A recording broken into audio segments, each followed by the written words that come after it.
Welcome to this week's edition of the Pioneer Coaches Show presented by GoMart. Go for good times, go for GoMart. With me now, I have head men's basketball coach Bob Bolen. Coach, thanks for being here today. Thank you, Jagger. Thanks for having me. All right, Coach. Haven't talked to you since last year. Some changes have been made during the offseason. One being adding Stephen Dye as an assistant coach. What has he been able to bring to the program since he's been added? Well, Steve has been a head coach for so many years, so he brings that quality. He has great recruiting ties in Ohio, and I actually recruited Stephen when he was in high school, so I've known him for many years. He's a high-character person, and we're thrilled, and he has great basketball knowledge, and we're thrilled to have him on our staff. And then also in the offseason, you added 9 total newcomers in the offseason, 6 transfers, 3 freshmen. When you were adding or looking to add to the roster, what in general were you looking for this year's team? Well, I mean, we were looking for guys that could shoot the basketball, that are athletic, and that are high-character people, and I think we brought that to the program. And then you return all-conference performer Devin Collins, Devin Penn, who Dominic Penn, who averaged double figures, Prince Masingo and Rygad, who both started, played valuable minutes. What have you seen, when mixing the newcomers with also the guys that you bring back?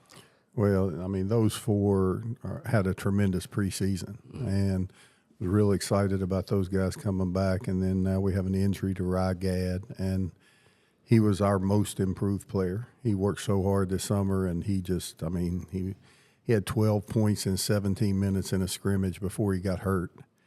And, that's been a blow to us because he's one of the toughest kids we have. His shooting ability has improved so much, his athletic ability. He improved more from one year to the next than any player that I've witnessed in a long time. Yeah. And it's just sad that he has to get hurt, but we have to keep going and go on, and he'll rehab and he'll heal, and he'll be back with us next year. And I really hate that for him. But the other 3 guys have all improved a lot since last year, playing little different roles this year, but they've improved, and our newcomers have really gelled well. And our freshmen are playing pretty well too. And then now, the season's here. You'll start off against IUP, who won 32 games 2 years ago. Had a little bit of a down year for them. Went 17-13 last year. Then Saturday you face off against Cal PA, who's number 6 in the country in the preseason poll. I know you obviously want to see 2 wins, but what else are you looking for out of your guys this weekend? Well, that was real nice of Dwayne Osborne to be leaving Charleston and bring in IUP and Cal PA for the new tournament. That was really nice of him. We know the quality of those 2 programs, and that's a level that we're trying to reach. So to be able to gauge ourselves against that level the first weekend, we're going to see exactly where we are. What do we, obviously we want to get the W. And, we use the scrimmage games to see where we're at. So, that's exactly what we're playing for, to go out there and get a W against 2 high-quality teams. And, we offensively at times we've really looked sharp, and defensively we're a little bigger this year and able to rebound the ball somewhat better. So, we'll just see where we are that opening weekend. And then lastly, do you like opening the season this way? It's back-to-back days against 2 historically good teams. Do you like being able to do that to start the year? No. I'd rather play 2 East Coast, West Coast, some names like that. But, I think our kids enjoy playing a real quality schedule. And, obviously I'm being a little sarcastic on that. It's something big to bite off, trying to play 2 of those teams in your first 2 games. But they have new players also. Yep. And, historically good programs from top to bottom. And, it does allow us to see where we are. And, we'll see if we're as good as we think we are.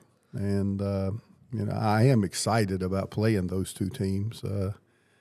If we had I would rather play 2 other teams your first 2 games, but I'm excited to play those 2. And I'm sure everybody would like to get a couple of easy ones the first ones. Oh, yeah, of course. We definitely don't have easy ones. Well, Coach, we appreciate you coming on today, and good luck this weekend. Okay, thank you, Jagger. Welcome back to this week's edition of the Pioneer Coaches Show presented by GoMart. With me now, head cross-country coach Dan Meyers. Coach, thanks for being here today. Jagger, thanks for having me. All right, Coach, we're a little over a week post-MECs. How was the week of training this past week? Yeah, I was very impressed with the group. Coming off that conference course for all the teams in the conference, there's going to be some extra added soreness just with the course difficulty. And the hardest thing in the world is to, after the emotional and physical stress that they put themselves through for conference, it's hard to come out the next week and train hard and know that there's still another goal on the line. And I think the team did a great job of that last week. We took rest where we needed, we worked hard where we needed, and I've been very impressed with this group. It's the first one that I've had here where we're taking the full women and men's group to the regional. It's been since I think 2017 when both full teams went there, and we're looking to make some more school history with some higher team places, and we're looking forward to this weekend for sure. And you mentioned the toll that the MECs could have on you, from the physical, but also the mental perspective. What's it been like preparing your team for the regional race? It's a little bit more difficult than the conference race, just because it's closer to home. There's more spectators. We that's kind of the number one goal in our schedule all season. But I've told them all year that that was just half of it. Yep. Now we're a team that wants to go compete in the region and show what we got. And I think just keeping them motivated in terms of you guys are going to still keep accomplishing stuff that no one has done. We have some hardworking kids, and we're still a young group, but this is going to be a massive experience for them this weekend. And men will be running 10K for the first time now that we're in championship season. And the course, we love Lock Haven's course. We saw it earlier this year, and we're looking forward to throw down some fast times and make some more history. And you mentioned, being able to take both teams, the whole both teams, to the regional. How exciting is it to be doing that, especially with a bunch of underclassmen for the experience? Yeah, we on the women's side, just due to injuries, it was kind of cut and clear who our top 7 was. But there were some hard decisions on the men's side, and it's not a fun decision to make as a coach to kind of iron out, who's going to be our top 7. But at this point, it's a good problem to have. And, it feels great. It really does. Not even just that, but, Natalie kind of surprised a lot of people last year and with her freshman campaign getting in the all-region. And that'd be a tough goal for Pat Riley to go after, but it's something that he can definitely be in the mix for after his conference performance. And, we're looking to have some low numbers on the men's and women's side, and hopefully our pack can pack it together. And our goal is top 15 all year. That was the goal for both of our programs, to be in the top 15 in the region, and we're hoping to check that box for sure. And you've already mentioned it as well. It's a course you've already raced at this season in Lock Haven.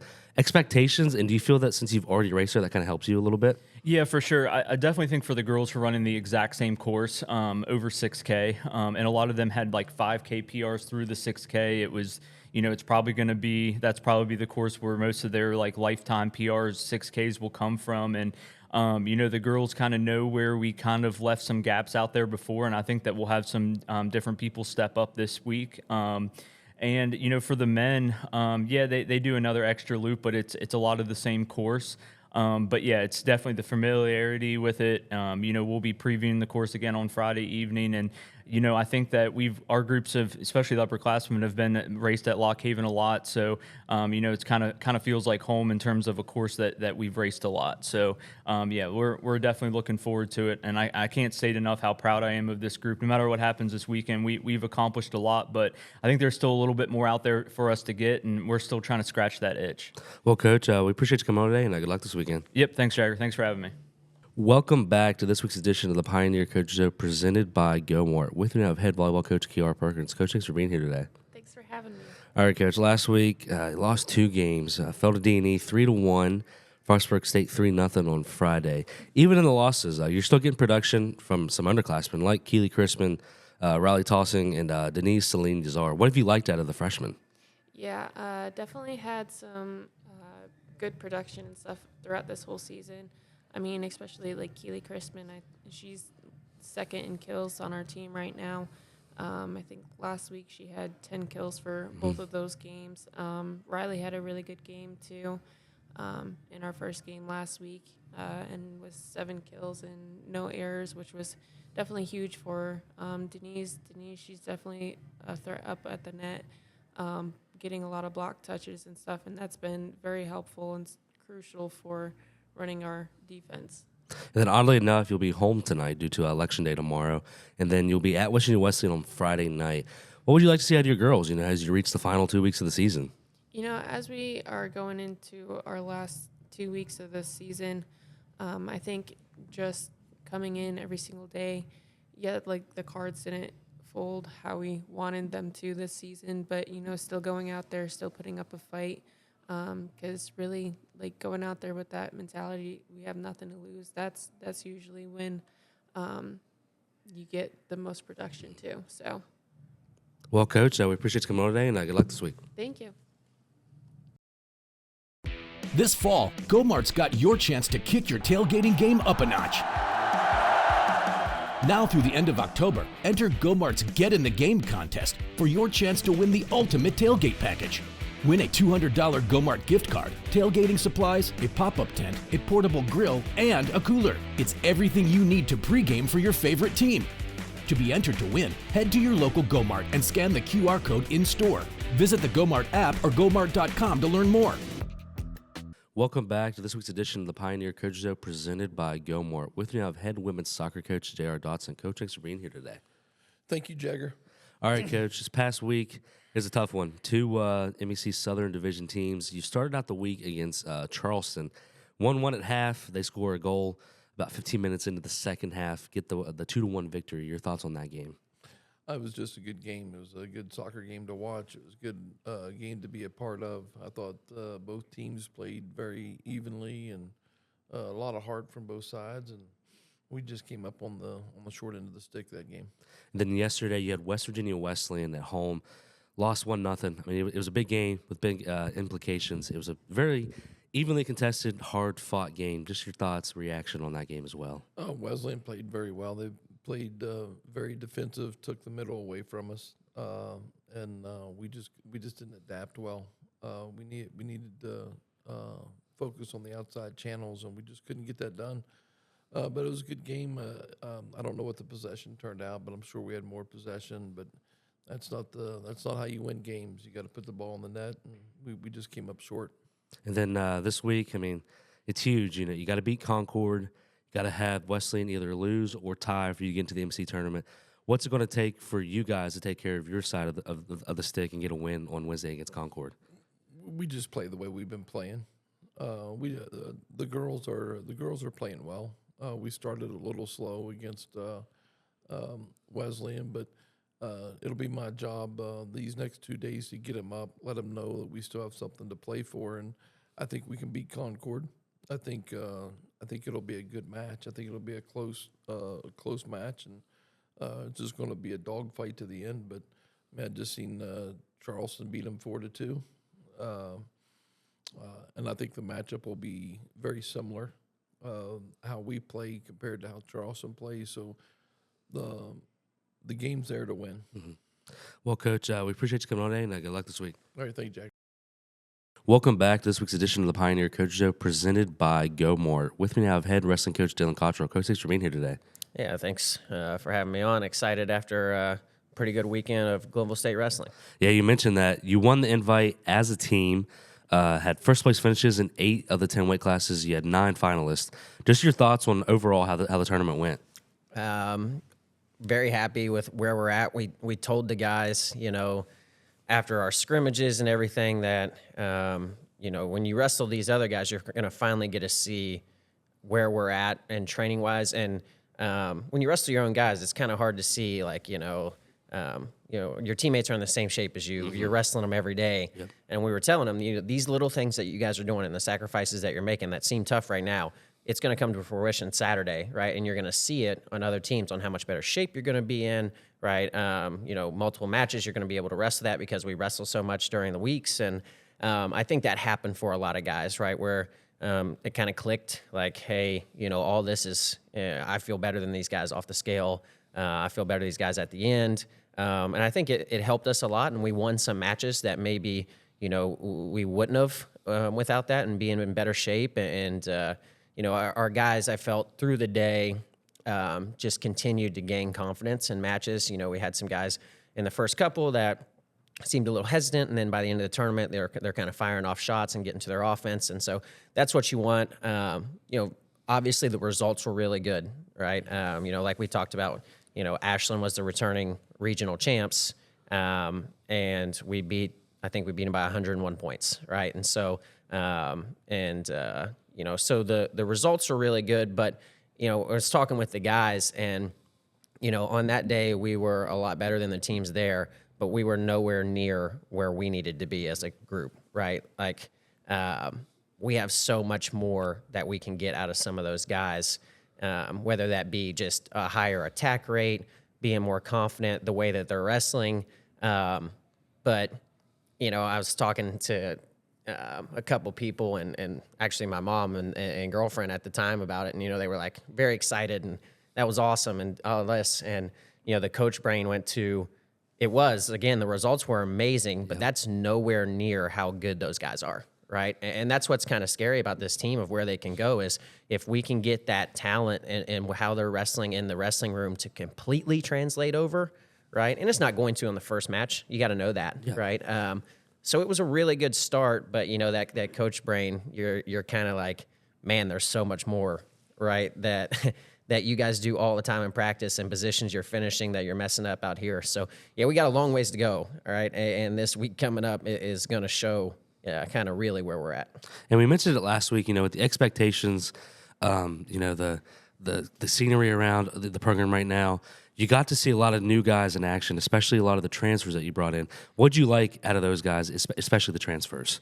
Yeah, you had some guys, again, right, who maybe didn't wrestle as well as you'd like them to, and some guys that wrestled better. And that's going to happen throughout the year, and hopefully, you shore those up, and, we go right back to our individuals. I got individuals that start here in 45 minutes that we're going to get right back in with the guys and work on the things that they did really well, continue to try to find those positions, and then work on the things that they were struggling with to make sure that, those weaknesses kind of turn into strengths. And so that's a lot of the stuff that it'll get to is just, getting back in there with them where they felt they struggled, where we felt they struggled, and then, also doing the things they did really well over and over again. But I was happy with the transfers. I was really happy with our freshmen, right?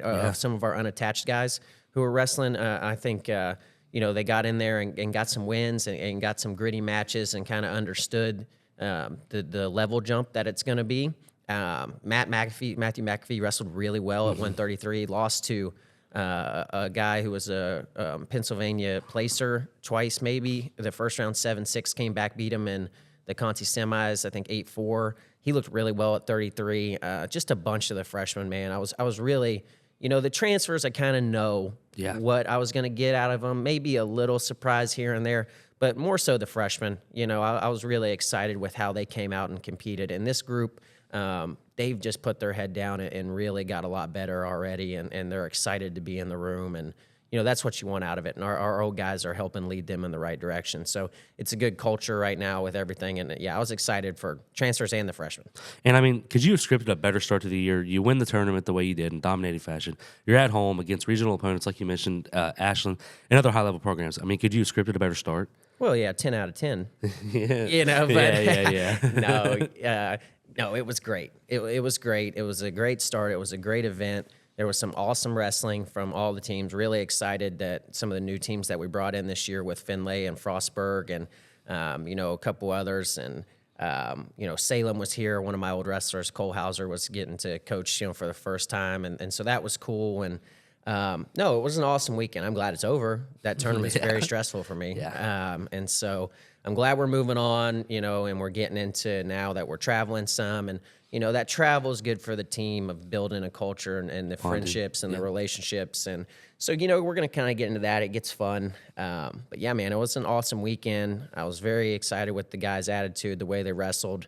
And again, right, it just kind of lights that fire, all right, for them, I think, and shows them that what they're doing works, and we need to stay consistent and keep doing it. And, the results will kind of take care of themselves as long as they go out there and just compete every time. And then looking into this week, you had the WVU on Wednesday and then Morgan State on Sunday. Kind of walk me through the decision to wrestle a pair of Division I programs, not only in the same week, but this early in the season as well.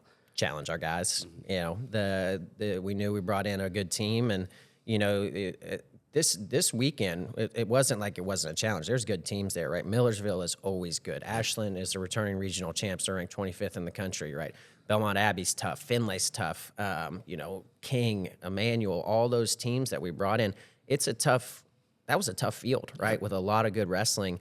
And, you know, we did what we wanted to do, and now we need to take that step up, right? And that's really what it's about, of scheduling 3 different Division I's throughout the year, is we need to see at high-level competition, even our best guys, what are you doing wrong, right, when you wrestle someone that's really elite, okay? And I don't care too much about you going out and tech falling someone and it being easy. There's not a whole lot that I can help you with on that, right? Like, if you're just better than someone that much at this time, right? But I need to see that 8-7, 11-9 tough match, right? Can you grit your teeth down when it gets tough in overtime and go get a takedown against a really good guy? Where's your technique breaking down when you get tired against these good guys, right? So these are the kind of matches that you hope prepare your guys, even though it's early, for March, right? For those big, you know, national title implications, All-American implication matches. And, you know, you guys go up there and they get a big win. That's a lot of confidence for the year, right? I can go up there and beat a guy. You know, I wrestled Division I. I've coached at Division II and Division I now. It doesn't matter what numbers after the division, right? Good wrestling is good wrestling. And so that's what we'll be talking to our guys about. You know, those guys are going to wake up and put their pants on the same way we are that day, so why not go kick their butt? And so that's really the thing, is a bigger challenge, more elite per se wrestling, and letting our guys get up there and get a real kind of litmus test. And now you go from having a great weekend the way you guys did to, like I mentioned, the 2 Division I programs. What are your expectations out of your guys as you head into this week? We're not really worried about results. We're worried about competing. Mm-hmm. We want to see our guys letting it fly. Good wrestling, exciting wrestling, and you know, them getting to leg attacks, not letting the moment be too big. That's really what it is, right? For the whole season, whenever it is. If our guys get, you know, looking too much to the result and the end of the line, it becomes, you know, a little bit nerve-wracking and, you know, almost to where it takes the fun out of it, right? Is where you're always looking down the road and you're never being present. And so, you know, we really focus on our team on, you know, trying to have these guys be grateful for, you know, the moment that they're in, be present, and be grateful that they get to do this in general, right? And with that is, you know, just going out there and having fun when you compete, right? And letting it fly and seeing, right, am I better today at my true talent, right? Or did I just lose that match because I was afraid to go take a risk? Yep. And so that's a big one for us, is just teaching our guys over the year to go out there and let it fly, see where the chips kind of fall, right? And then we can fix things from there. And if our guys do that in these 2 duels, no matter really the result, right? If I feel like they go out there and compete and are taking shots, taking risks, then that'll be a successful week/weekend for us. And so that's what we're looking for as a staff. All right, Coach. We appreciate you coming on today, and good luck this week. All right, see you next week.